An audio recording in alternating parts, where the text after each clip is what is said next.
जो ये खाकी वाले लोग हैं आधे मन से या पूरे मन से हम पे हमला करते हैं। हमारी वकीलों की जिम्मेदारी है किसी भी आंदोलन में जो ईवीएम के खिलाफ होगा, किसी भी आंदोलन में जो देश बचाने के हक में होगा, वकील आपकी ढाल बन के खड़े होंगे। और ये पुलिस तंत्र जो चल रहा है वो हम नहीं होने देंगे किसी हालत में। नहीं तो बिल्कुल निडर होकर बाहर आओ, पुलिस से मत डरो, पुलिस आपकी नौकर है।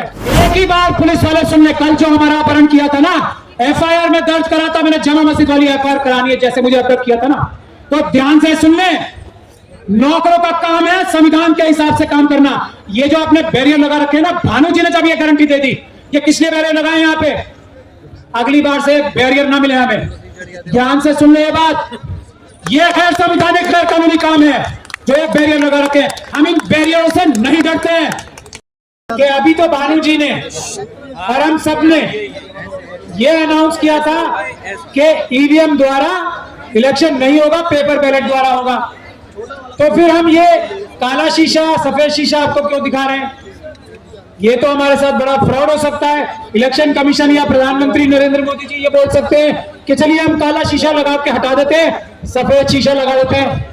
ऐसे धोखे में आने वाले हम नहीं हैं। हटाओ देश बचाओ, सुन लीजिए हटाओ देश बचाओ। सुनने दो यार, ये जो माइक छीन लो यार।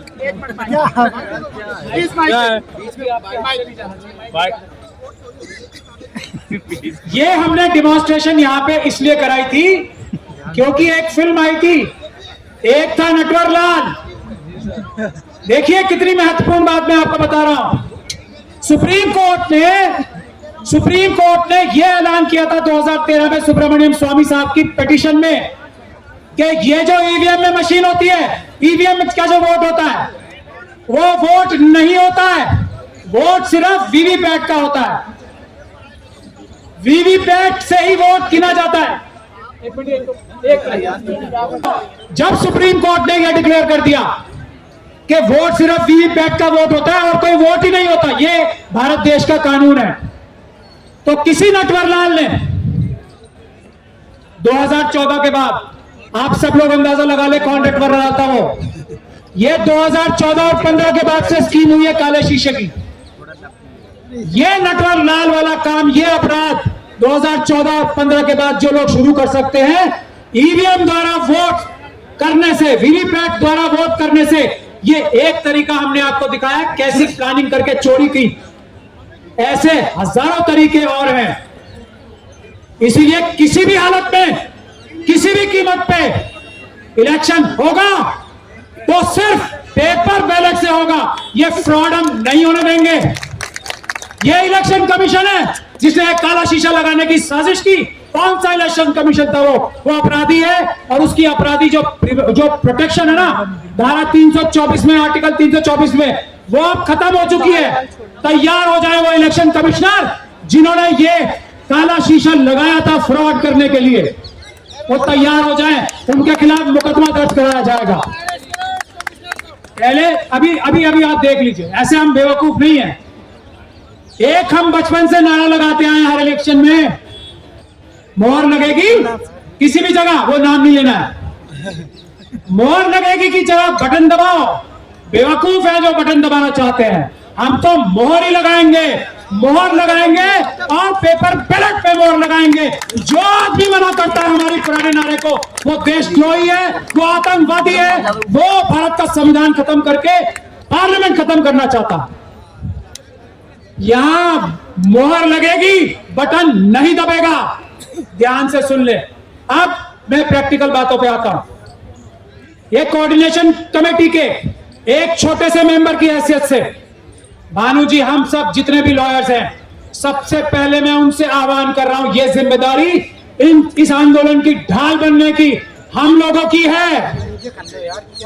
और उस तरफ से हमारे ही देश के ये खाकी वाले लोग हैं, आधे मन से या पूरे मन से हम पे हमला करते हैं। हमारी वकीलों की जिम्मेदारी है किसी भी आंदोलन में जो ईवीएम के खिलाफ होगा, किसी भी आंदोलन में जो देश बचाने के हक में होगा, वकील आपकी ढाल बन के खड़े होंगे।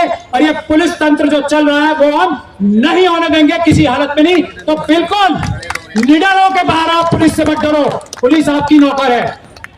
कल जिस तरीके से हमारा अपहरण किया गया था, हम लोगों ने सिर्फ एक बार माफ किया है। पुलिस वाले ध्यान से सुन ले, ये बात एक बार माफ किया है, वो भी भानु जी के कहने से, और डीसी कपिल साहब ने सबसे मनवाया। मैं इन लोगों से नाराज हूं, लड़ भी रहा हूं इनसे, लेकिन ये बड़े हृदय के लोग हैं और मैं इनकी इतनी इज्जत करता हूं कि मैं इनके आगे सिर झुकाने पे मजबूर हूं। एक ही बार पुलिस वाले सुन ले, कल जो हमारा अपहरण किया था ना, एफआईआर में दर्ज करा था मैंने, जामा मस्जिद वाली एफआईआर करानी है जैसे मुझे अब तक किया था ना, तो ध्यान से सुन ले। नौकरों का काम है संविधान के हिसाब से काम करना। ये जो आपने बैरियर लगा रखे हैं ना, भानु जी ने जब ये गारंटी दे दी, ये किस लिए बैरियर लगाए यहाँ पे, अगली बार से बैरियर ना मिले हमें। ध्यान से सुन ले ये बात, ये गैर संवैधानिक गैर कानूनी काम है जो एक बैरियर लगा रखे हैं। हम इन बैरियरों से नहीं डरते हैं। हम संविधान के रक्षक हैं। हम इन बैरियर की वजह से यहां नहीं रुके हुए हैं। ध्यान से सुन ले, अमित शाह साहब भी और बाकी सब भी लोग, हम इसलिए रुके हैं क्योंकि हम देश में हम नहीं चाहते कानून व्यवस्था टूटे। इसका यह मतलब नहीं है नौकर हमारे सर पर चढ़ के नाचेंगे। हम देश के मालिक है, देश की जनता है। पुलिस को हमारी रक्षा करनी है, हमारा अपहरण नहीं करना है, हम पे डंडे नहीं चलाने, तब जब तक हम संविधान के रास्ते पे चल के पीसफुल प्रोटेस्ट कर रहे हैं। पहली चीज मैं ये बता रहा हूं, और ये सबसे बड़ी जरूरत है इस आंदोलन को आगे ले जाने की। हम वकील लोग जिम्मेदारी लेते हैं कि पुलिस आपको तंग नहीं करेगी।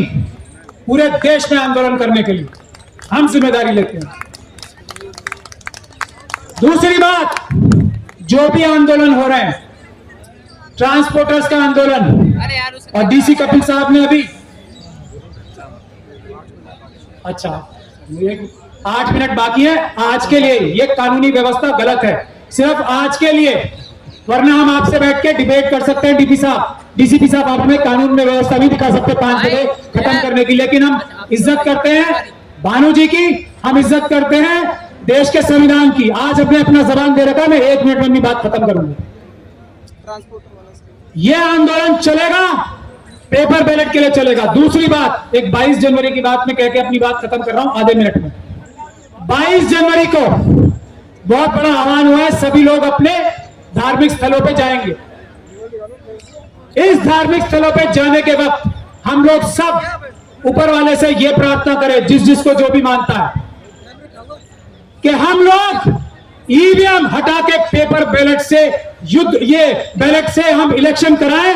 ऐसी सद्बुद्धि हमारे ईमानदार प्रधानमंत्री के मन में, ऐसी सद्बुद्धि हमारे इलेक्शन कमीशन के मन में डाले, ऐसी सद्बुद्धि हमारे सुप्रीम कोर्ट के जजेस के मन में डाले। ये हम चाहते हैं कि हर एक व्यक्ति 22 जनवरी को ये अपने अपने आराध्य, अपने अपने रिस्पेक्टेड, जिसको भी वो ऊपर वाला मानता है, ये प्रार्थना भी करे। और जो लोग इस प्रार्थना को नहीं सुनते, उनको इस दुनिया में भी और आने वाली दुनिया में भी सजा दे ऊपर वाला। ऐसी हम गुजारिश और रिक्वेस्ट करते हैं, सब लोग ये प्रार्थना करें। बहुत बहुत धन्यवाद। कहने को बहुत कुछ है, बाद में कभी कहेंगे, अभी तो ये शुरुआत है, आगे और लड़ाई है। मैं भानु जी को ये देता हूं मंच, क्योंकि हमें 5 बजे खत्म करना है और अब 4-5 मिनट ही बचे। बहुत बहुत शुक्रिया।